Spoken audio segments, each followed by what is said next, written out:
Hi everybody, and I am Kevin Ferguson. This is 442. I've got Ollie Keohane and Shakes Rampedi behind us on the screen. And this is the good, the bad, and the ugly of the Premier League for last week. And let's start with Ollie. Ollie, what do you think? For me, the good was Jack Grealish in the Aston Villa game. The first guy to be involved in 5 goals. I think he made, it was 2 assists and 3 goals against Liverpool. That's no small feat. Regardless of how bad they might have been on the day, I thought Aston Villa were brilliant. And to be involved in 5 goals against anyone if you're playing in the Premier League is just a brilliant feat. And I think it was a surprise that Grealish ended up staying on. I think everyone thought after last season he would move somewhere else. He stayed at Aston Villa and is spearheading a great attack. They've had a great start to the season. So as much as I'm a Liverpool supporter, you've got to give credit where it's due, and he was brilliant. Yeah. So for me, that's the good. The bad is the amount of penalties, a number of penalties that are being given out. I just don't like the nature of these penalties. We spoke about it briefly in our other show now, but just the way that guys are mastering getting penalties, and commentators are even making comments like he did well to get the penalty there, and it's just inside the box, and he knew all he needed to do was just go down a bit after he... Is that really the kind of sport that you want to be watching, where guys are getting goals because you're either kicking it into someone's hand or you're falling over their feet so that they miss the ball? I don't know. As a sports fan, I don't enjoy watching that kind of sport being played.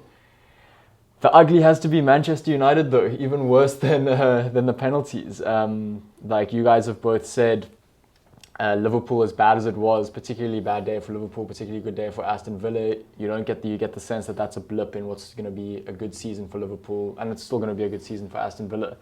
Tottenham, Man United. I mean, where are Man United sitting now? Lost to Crystal Palace, embarrassing loss to Tottenham. What were they the week before? They were 1 in extra time against Brighton. In 10 minutes extra time. There doesn't seem to be much culture there.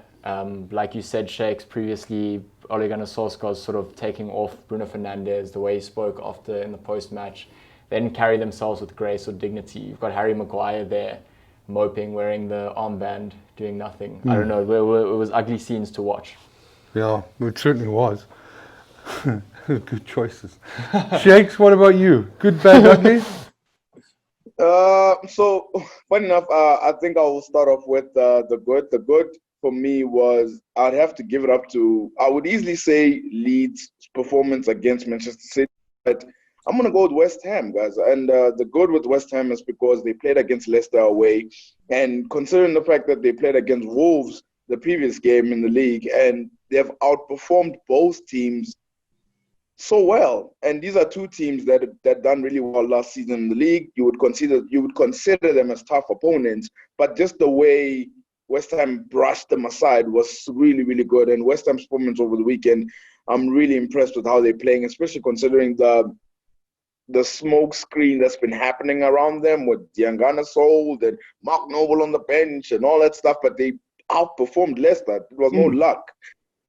I would give them that. I think the bad for me, I would probably say is Liverpool's result against Aston Villa. I think bad because of the champions conceding 7 is definitely an embarrassment in the first place.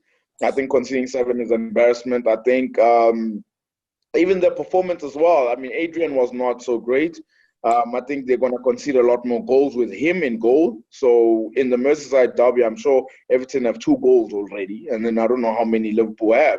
And then the ugly, I would definitely agree with Oliver, is the Manchester United result against Tottenham, purely because of just how the heads dropped, just how I thought they could have tried a lot harder. And funny enough, I saw this numbers on, I was watching the Premier League show, and they said the United squad actually, in the one that started against Tottenham and the bench players as well, in total cost over £450 million, I think. And you're thinking to yourself, wow, I mean, they could have definitely performed better. So, and I don't know where they finished. They got Cavani, which is great. Cavani's going to come in. He's probably going to score some goals. Telles is a good left back, but they need more. And like Oliver said again, highlighting Harry Maguire's performance, shocking. It's shocking. I don't know where do they finish. I think that's my ugly for me. Bad Liverpool, good West Ham United. Something you weren't saying or me at the beginning of the year. Or you a know? new one. Yeah. You guys go. For me, the good for me was Chelsea. Looking at what all the stuff and all negative stuff that I'd said about them and Frank Lampard, and not that that's all gone away, but there's certainly a bit of a shine to that after that win, that 4-0 win, especially when you look at Man City dropping points, Liverpool getting hammered, Man United getting hammered. The occasion for it to happen this weekend also just sort of sits down a little. I wouldn't say that they've put a big bag of money on the table and laid their bet and gone all in, but they've certainly put a marker down that maybe they are heading in the right direction. And it was quite a polished performance. I thought the Chilwell had a great debut. The Werner, they're starting to look, they're starting to develop a chemistry, you know? And now with a few of their players probably being loaned out and whatnot, that culture will solidify and maybe grow stronger. So, they may not be, when you look at what's happened this week, they may be someone you want to put a few bucks down on to win the Premier League. Sure. The bad for me, the bad for me is Liverpool. It was a bad day at the office. They were just completely outplayed. And what can you say? It was just a bad day. The ugly, without a doubt, is Man United. I mean, I can't look for any more ugly than that. Yeah. It's clearly the ugliest person in the room.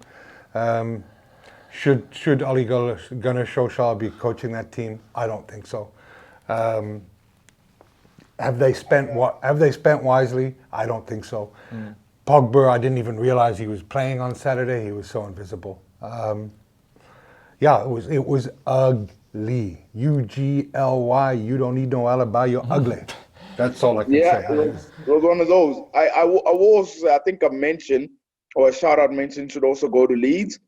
Just how they performed against City. I mean, they went behind against Manchester City with the quality that they had, and Leeds came back. They never gave up, and they actually could have won the game. I mean, they hit the crossbar, and I was like, whoa, this could have been crazy, and give it up to Bielsa and the way that they're playing. They never give up. They're definitely going to give a lot of teams problems. My only worry is that they run so much that you think, what's it going to look like in January per se or December? Are they going to be fatigued or not?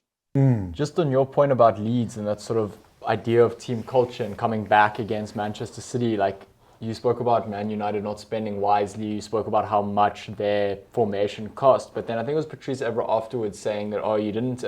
Man United were behind from the start because Liverpool made good signings, Chelsea made good signings, and what's Man United telling their squad if they can't even spend money on good signings?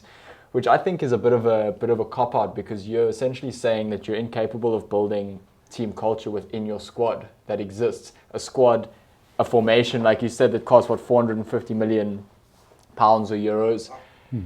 So what are you saying about your team's culture if you're like, we're not spending 160 million pounds at the start of the season, so this excuses us having no sense of connectivity as a team? That's a good point. Yeah. And I mean, you've got Leeds, you've got teams like Aston Villa, teams like West Ham this weekend that rely on team culture and one striker, Well, Aston Villa did one thing right, and that was re-signing Jack Grealish. Yeah. With him signing and committing to Aston Villa, he was a huge part of their culture and a huge part of them saying, look, we've got ambition.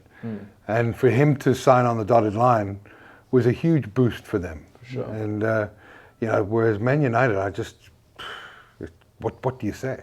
Yeah. I mean, I know no one wants to overreact to one bad weekend, but that was a bad weekend. And it needed to be a good weekend. Yeah.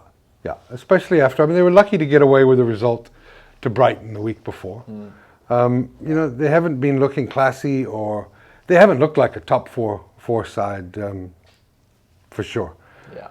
So I think we do our good, the bad, and the ugly, even though it may overlap with each other. What else do you, in a weekend that we've just had, what else can you choose? For sure. Yeah, no, I definitely agree. It's funny that Manchester United have already had 3 games in the league, and they haven't played well in any 3 of those games. Even the win against Brighton, they didn't play better than Crystal Palace. They had a much better game plan than them. and then Tottenham the same thing. And they're playing up against Newcastle next. And you're looking at what Callum Wilson is doing, and St. Maximin had a very good game. And I mean, does United even win that game? Well, they're sitting 16th on the table now, you know? Yeah. Scenes like Oliver says, I don't know where this goes, man. And it's a scary place to be in, and they need Cavani to fire immediately. Then, like, if he's going to probably start because Martial got the red card, but he needs to probably get a goal on debut or a brace on debut to lift the place up or something.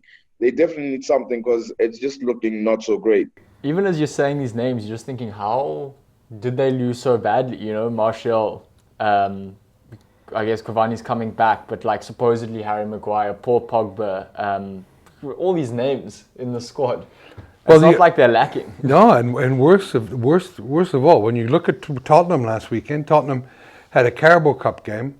On the night of the Carabao Cup game, their youth team was playing, so it's not as if their under-21s were playing, so it wasn't as if they could use a lot of them, or any of them.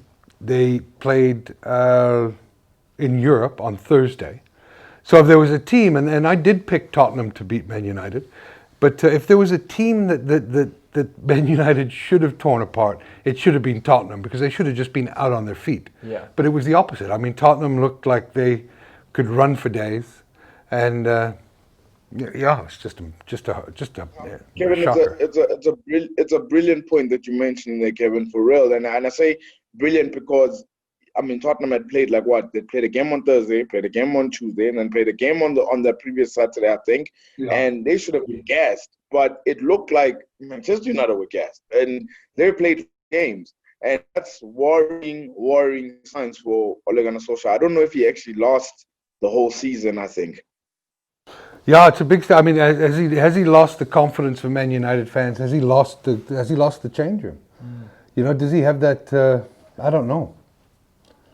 But it's a great time to be a Leeds fan. It's a great time. It's a great time to probably even be an Everton fan. You know, I think with Manchester United, it's a very dark place. They have to come out of it eventually.